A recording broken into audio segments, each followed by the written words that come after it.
Good morning, friends. My name is Avinash Agarwal, and I welcome you all to Ecoholics YouTube channel. Friends, in this video, I'll be discussing with you important current affairs from 7th May 2024. There are three topics that I would like to talk to you primarily about. First topic is about universal healthcare and social security around universal healthcare is a very important component of well-being, very important component of happiness, and a very important component of raising standard of living in our country. Now, this universal healthcare can be approached via multiple ways. You can go via the insurance way, you can go via the direct provision way by depending on the public sector, you can go via a way where you are depending upon the public sector and the private sector both. So we'll be talking essentially about what are the various approaches that we can take for achieving, let us say, universal healthcare. The second topic that we are going to speak about is the real appreciation that has happened to the Chinese currency and its impact. Because as you are real depreciation that has happened to the Chinese currency and its impact. So as you are aware that if a currency is depreciating on a real term basis, right?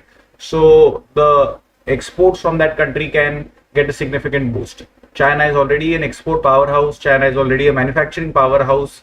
It is an extremely cost efficient manufacturing destination.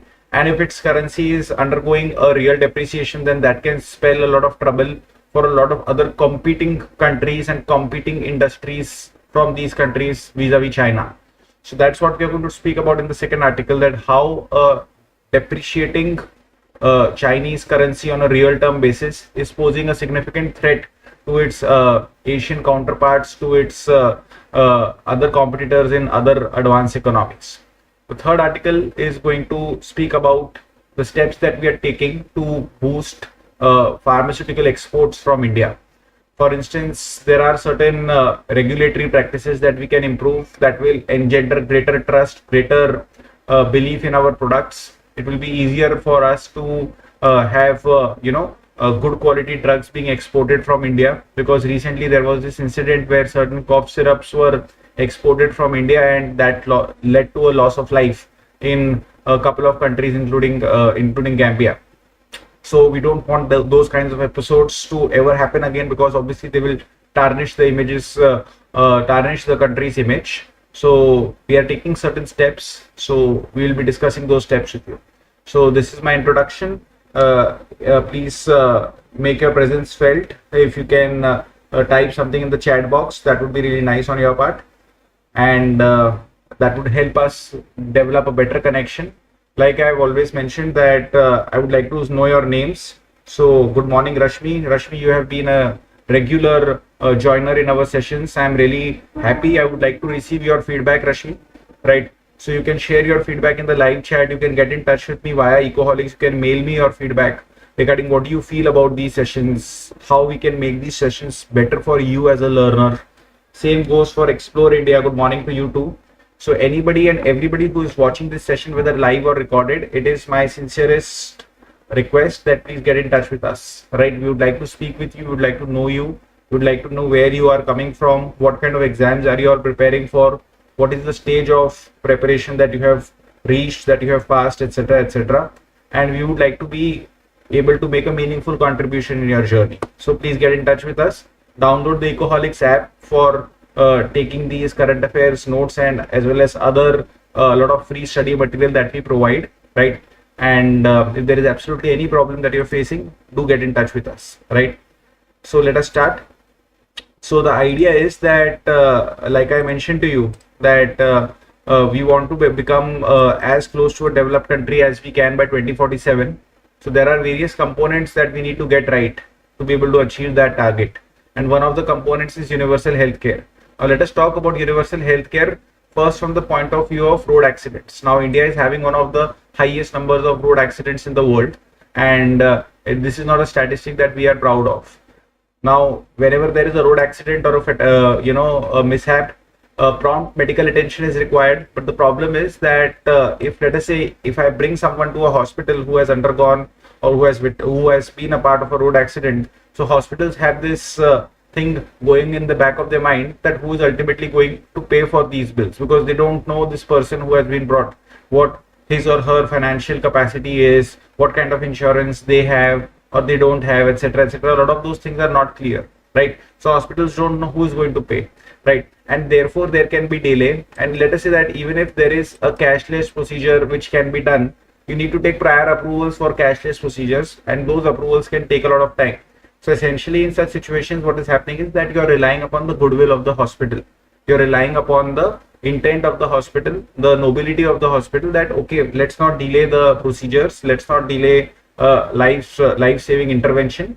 We will worry about money later on. Let us do whatever needs to be done. So we are relying upon the goodwill of the hospital, the nobility of the hospitals. This is not the smartest way of doing things. This is not the surest way, the most certain way of doing things, because goodwill and nobility, it can change over a period of time. It can change with geography.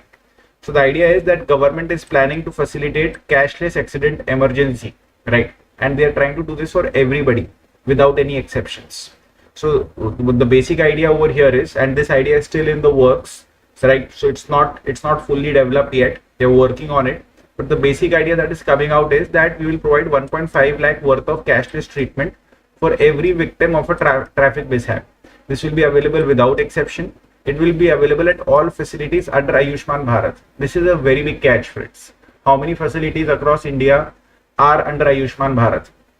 There is your national highways, etc., where let us say there are certain hotspots of accidents, or there are certain roads on which accidents happen the most. We know probably what those roads are because we have the data. Now we need to make sure that around those accident hotspots and around those kinds of areas where accidents most happen, the hospitals or the facilities around those areas should be empaneled with Ayushman Bharat, right? And they should be willing to serve, because even facilities that are empaneled within Ayushman Bharat, many a times they don't get paid on time. Many a times they are unhappy with the way government is running this scheme. So they may not cooperate. So first and foremost, this is an extremely good step that you're trying to take, that you're trying to cover everybody irrespective of who that person is under Ayushman Bharat. But the problem is that if you take someone to a facility that is not empaneled under Ayushman Bharat, then what? If you take someone to a facility under Ayushman Bharat which has not received its dues from the government for the last 6 months, then what, right? So I'm just बाल की खाल उतारना जो हिंदी में बोलते हैं वो कर रहा हूँ, right? But the point that I'm trying to bring across to you is that we need to solve the problems within Ayushman Bharat to be able to solve this problem. Because if we are placing this coming scheme on the shoulders of Ayushman Bharat, then Ayushman Bharat needs to be strong enough to be able to withstand the responsibility that we are putting onto the scheme. Just keep that in mind, right? So where is the money going to come from for this scheme? 1.5 lakh rupees for everybody who faces a traffic accident. So this money is going to come from Motor Vehicles Accident Fund. So this fund was set up in January 2022. We will expand the remit of this fund and we will bring the money out of this fund, right? The government obviously is trying to keep the fiscal cost of this scheme low. They don't want to bear the complete burden themselves. So they are in talks with general insurers. They are in talks, right? They are trying to figure out that how a part of this expense can be pushed on to the person's insurance policy, how a part of this financial load can be pushed on to the vehicle insurance company. So those kinds of discussions are happening, and that is fine because all stakeholders ultimately need to chip in, right? So we are trying to figure it out that how we can keep the fiscal costs under control. The positive thing is that this is a good step so far as Ayushman Bharat's expansion is concerned, right? It is becoming a more inclusive insurance scheme, and not just like, for instance, the way Ayushman Bharat is today. So it is offering 5 crores for hospitalization per annum per family to approximately 12 crore families in the bottom of the pyramid section of our population, right? So given the fact that now this Ayushman Bharat scheme, if this thing actually goes ahead, so it will become applicable to anybody and everybody from a variety of stratas of society. So in the sense of expansion of Ayushman Bharat towards making it a little more universal scheme, this is a step in the right direction, right?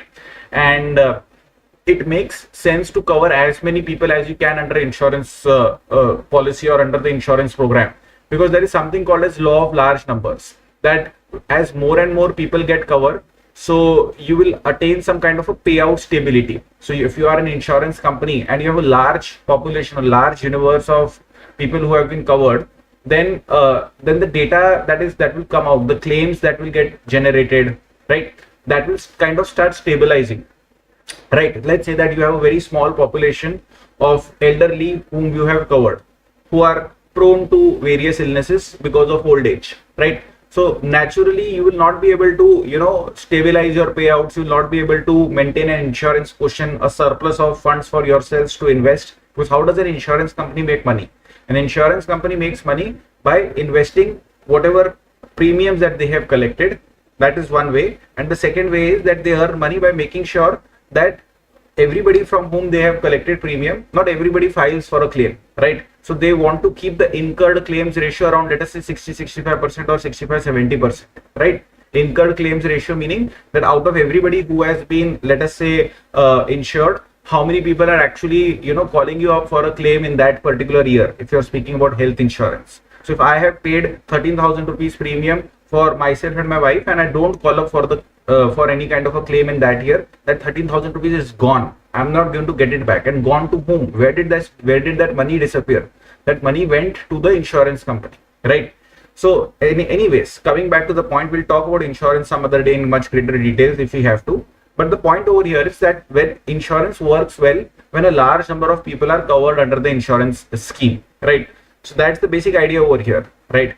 So once we have large number of people covered, so we can attain some kind of payout stability. We can kind of figure out what the expense trends are developing like, and we can develop some kind of an insurance cushion, right? So that's very good. And this expanded insurance, right? It's a good step, bringing a lot more people into Ayushman Bharat for personal accident cover. It's a good step, but it's a stopgap arrangement at best. It's a stopgap arrangement. Why are we saying that it's a stopgap arrangement? Because ultimately, if you want to be a Viksit Bharat, you need to provide direct healthcare services via a network of reliable facilities. See, the problem in India is what? That a lot of people have insurance, especially Ayushman Bharat kind of insurance, right? And when they go for treatment, many times they feel that they don't get that treatment, or it's not about they feel, they don't get that treatment. And why is it that they don't get that treatment? They don't get that treatment because empaneled hospitals don't have capacity. Empaneled hospitals' bills have not been paid. Empaneled hospitals have grievances regarding price cap. So there can be a variety of problems that empaneled hospitals can have. So the problem is that many people in India have an insurance card, but that doesn't guarantee them a treatment. So their belief in that insurance card wanes. Their certainty around that insurance card is not there. That is a problem in India. So how do you solve that problem? You solve that problem by creating a fantastic network of reliable public healthcare facilities, which will offer you prompt, efficient, and cheap or costless services, right? So that is when the insurance will actually work. There was a beautiful editorial opinion that was published in the Hindu, which was actually discussing that how we can make Pradhan Mantri Jan Arogya Yojana, right, your Ayushman Bharat scheme, more relevant. How can we make it more relevant? So we can make it more relevant, but first and foremost, we need a strong network of public hospitals. And then on top of those public hospitals, we should place an insurance policy, right? And then we should say that whichever public hospital you go to and get your treatment from, we will reimburse that public hospital, don't worry. So all the doctors, nurses, paramedics, staff, management of that hospital, they know that if they want a monthly payout, they need to serve their customers so that those customers swipe their cards and pay the bills, and then they get paid, right? So that kind of a system will work, is what somebody like a Nachiket Moore said in that article that was published in the Hindu a couple of days back, right? So just keep this in mind, that you speak to any expert in the world, they will say that there is hardly any substitute for having a strong network of reliable public health facilities in your country. Problem with India is that we haven't developed that. We haven't put the money into such a space as much as was required. That is our biggest problem, right? And if you have a network of public facilities which will treat you irrespective of anything and everything, then you don't need to, tinker around with these Ayushman Bharats too much, so on and so forth, right? And if you have a robust public health system, that would also restrain runaway prices in the private sector, right? The medical inflation in the private sector would also be capped, because they know that they are competing against a very strong, a very quality oriented, very customer oriented public healthcare network of hospitals. This is an ideal state that I am describing. It doesn't exist anywhere in India much, right? But this is an ideal state that we have to strive for, right? If the problem in India is that of unequal access to quality services. You go to any place in India beyond, let us say, tier 1, tier 2 towns, or tier 2, tier 3 towns, right? And you will find that quality services are not available, whether it is primary, secondary, or tertiary, right? So if this kind of a problem is there, so it is better solved directly as in by improving the public healthcare facilities, rather than going through, let us say, an Ayushman Bharat route, which is then again dependent upon healthcare facilities which don't exist, right? So we should not disturb private medical care. We should allow it to function. We should allow it to thrive. But at the same time, we must have a subsidized state provisions for everybody. That would be a must, because healthy population, higher productivity, higher growth rates, higher incomes, better happiness, everything is interlinked together, my friends. So this is my first article that I've submitted to you. If there is anything that you'd like to say or ask, please feel free to do that via the chat. Otherwise, I'll move ahead.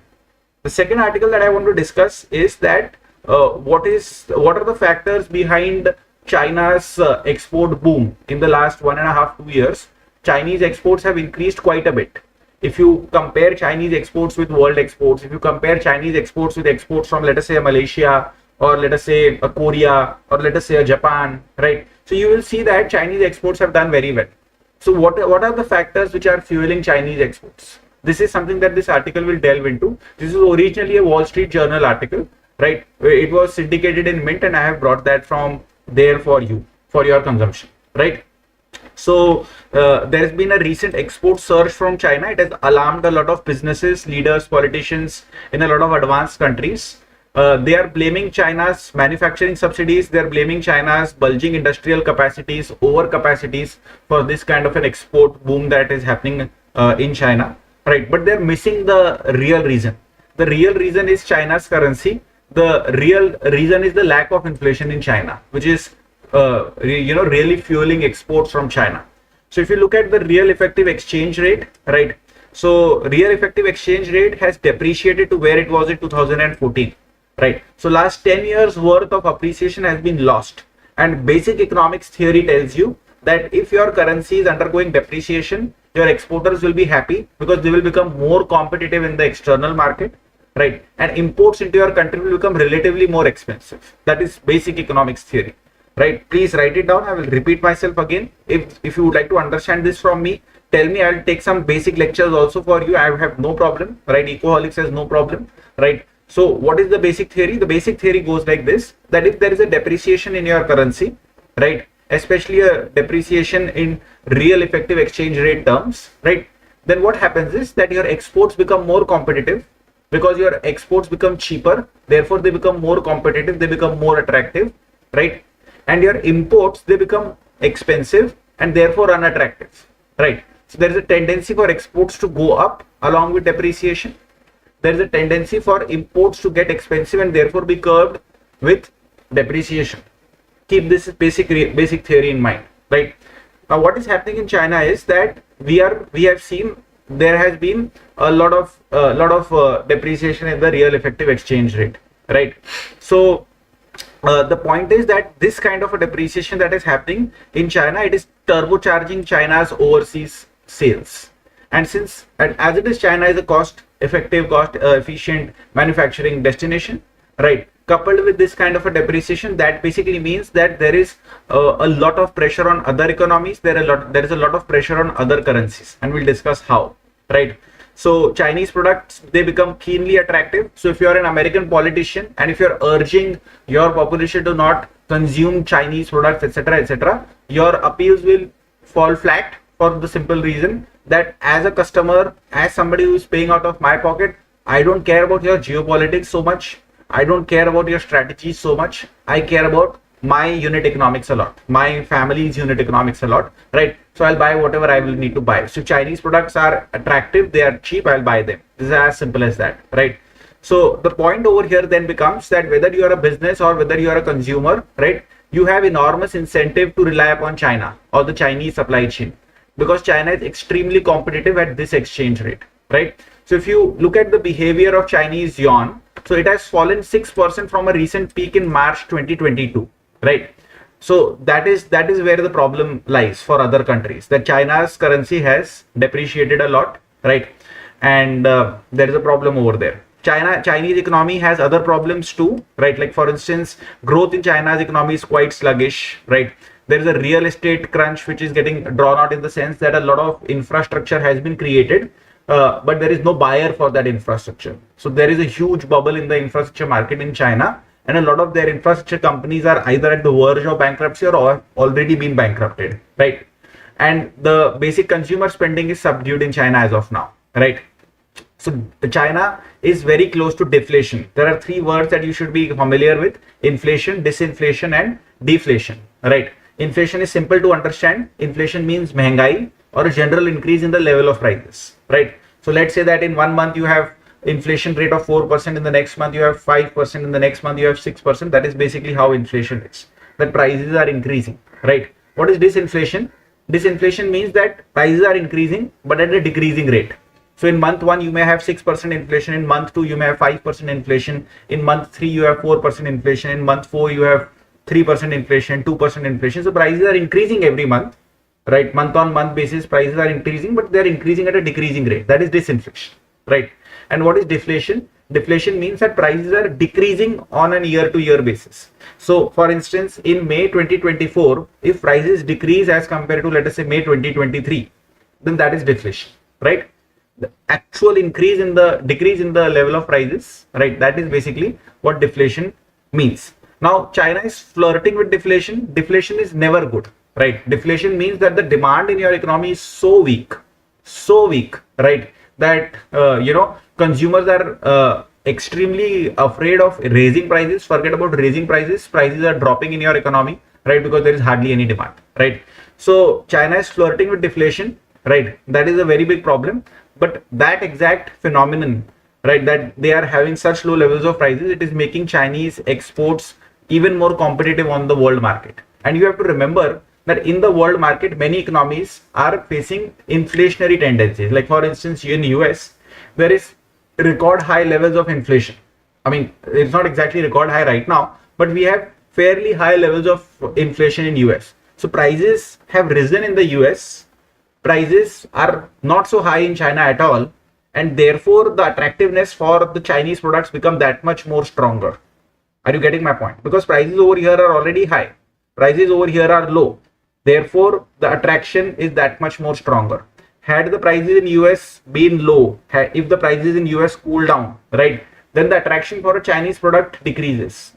But that is where the problem is. Where that problem is that in US the inflation is remaining sticky at a reasonably high level, and since the inflation is remaining sticky at a reasonably high level, so this differential between US's inflation and Chinese inflation, it is making Chinese products that much more attractive, that much more competitive in the US market, let us say, right?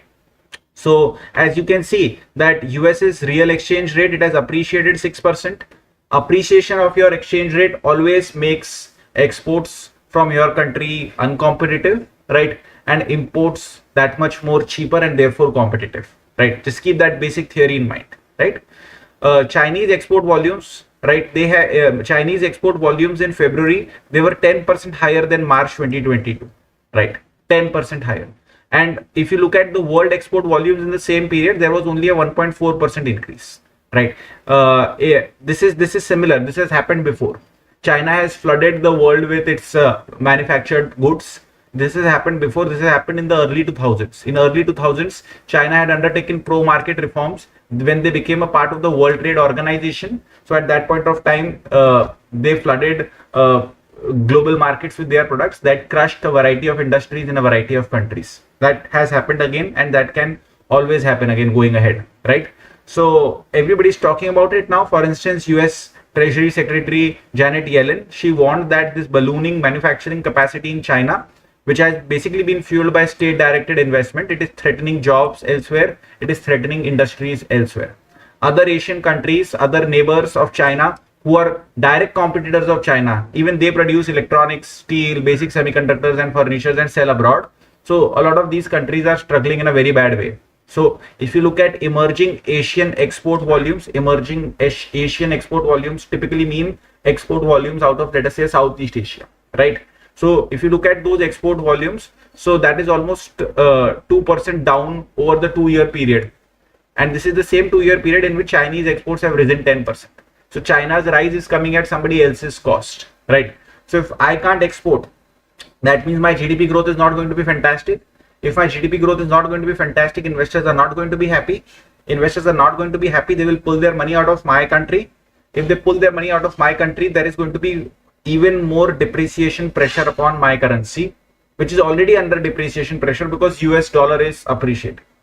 So A, US's dollar is appreciating, it is becoming stronger, so my currency is depreciating. And B, I am not performing well because I am competing directly with China. So hence there is even greater pressure upon my currency. I sell a lot of goods into China, right? Because there is a huge market for me into China as well. But Chinese consumers are also not spending, so I'm losing out over there as well.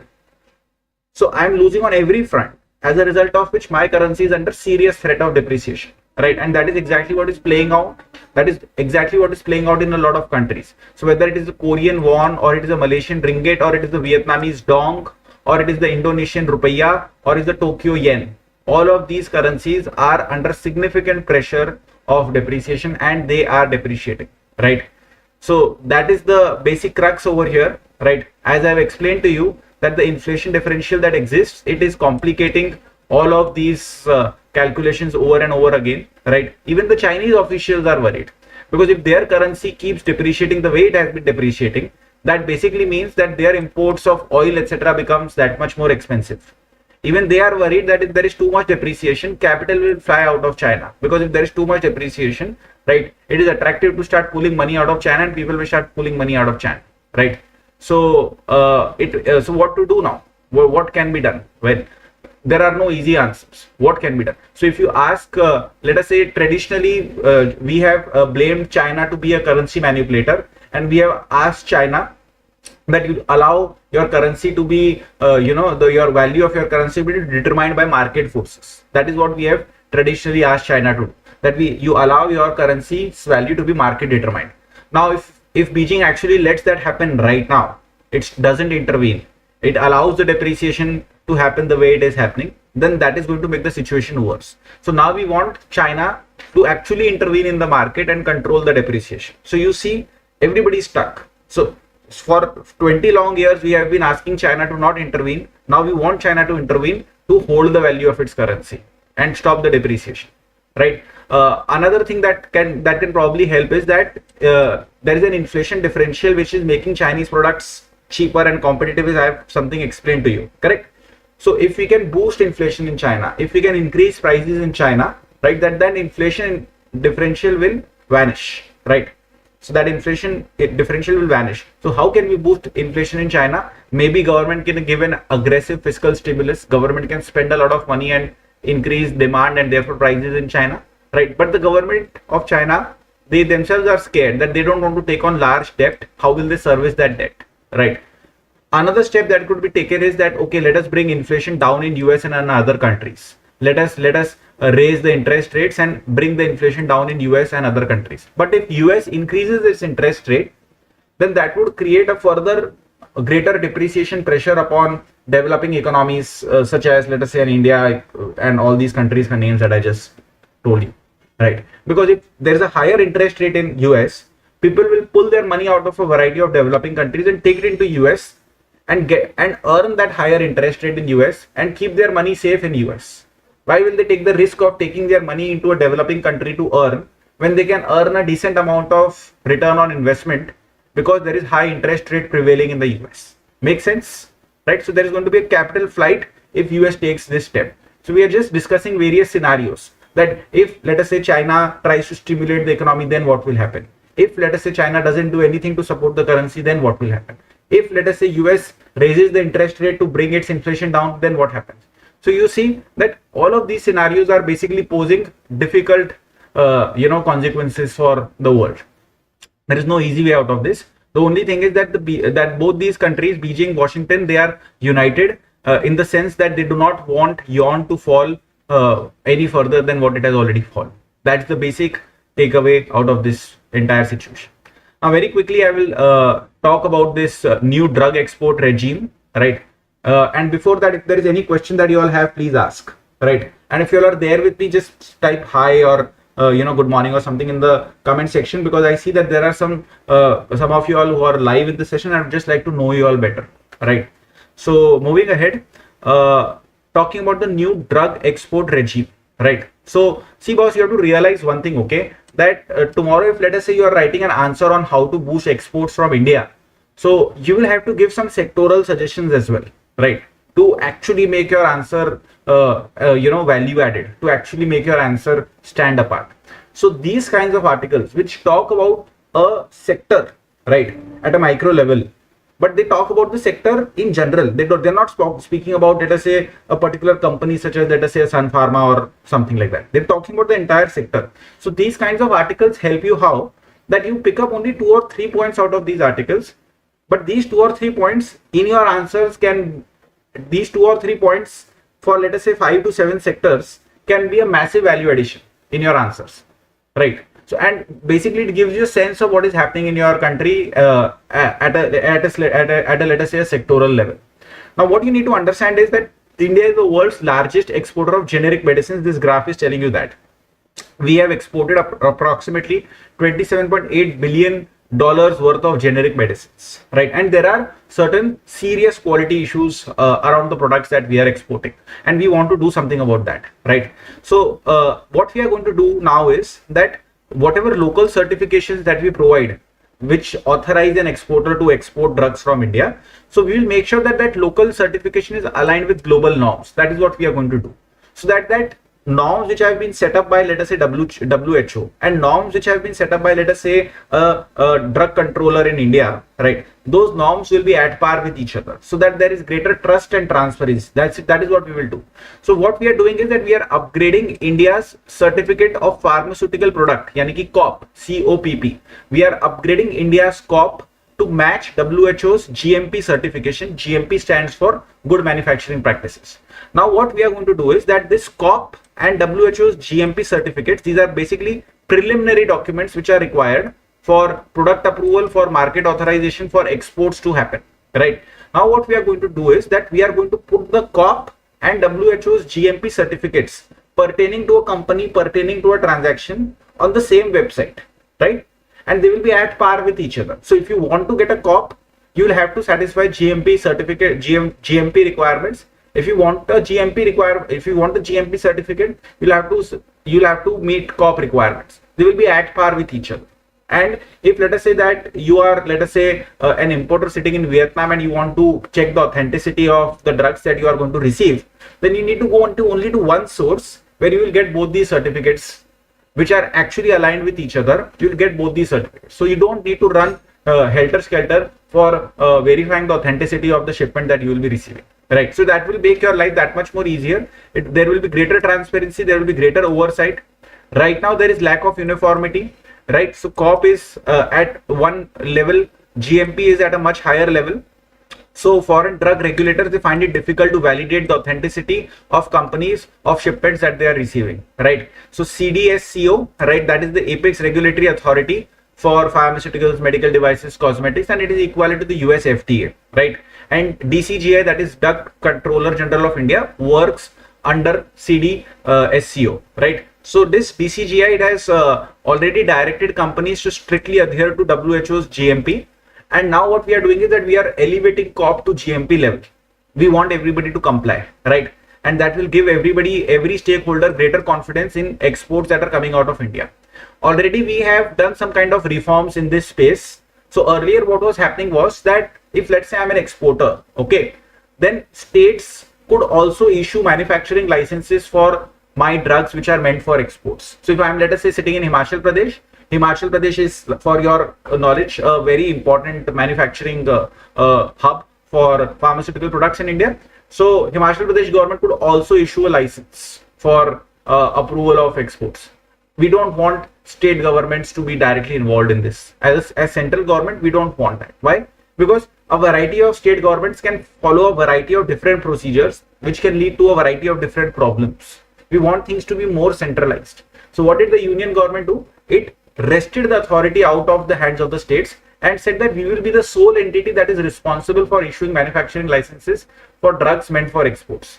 And if states want to actually issue COP certificates, then they need to do joint inspections. Their solo inspections are not going to work anymore, right?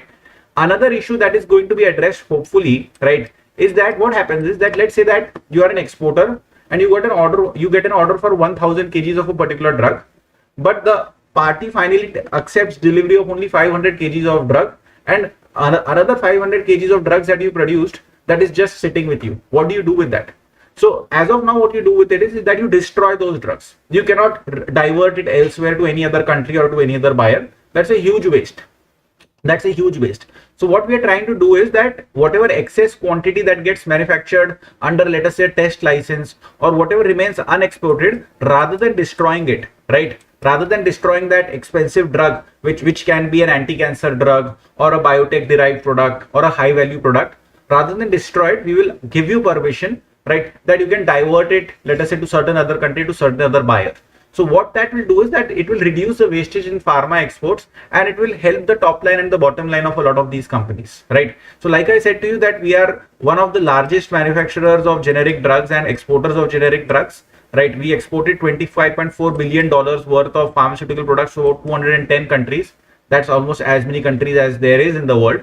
And 60% of our products are going to highly regulated markets such as Europe and US, where quality consciousness is very high, where safety and quality concerns regarding India's products have regularly been raised. So hopefully these kinds of steps, if taken in the right direction, in the right spirit, and implemented in the right spirit, will help our industries in a very big way. So that is my entire submission to you today, my friends. I hope everything made sense, right? So again, reach out to us, talk to us, right? We would love to help you out in your professional and your career journeys, whichever exams that you all are preparing for. If economics is playing any significant role in those examinations, do reach out to us. Thank you so much. See you all again tomorrow. All the best, and Jai Hind to all of you guys. Thank you so much.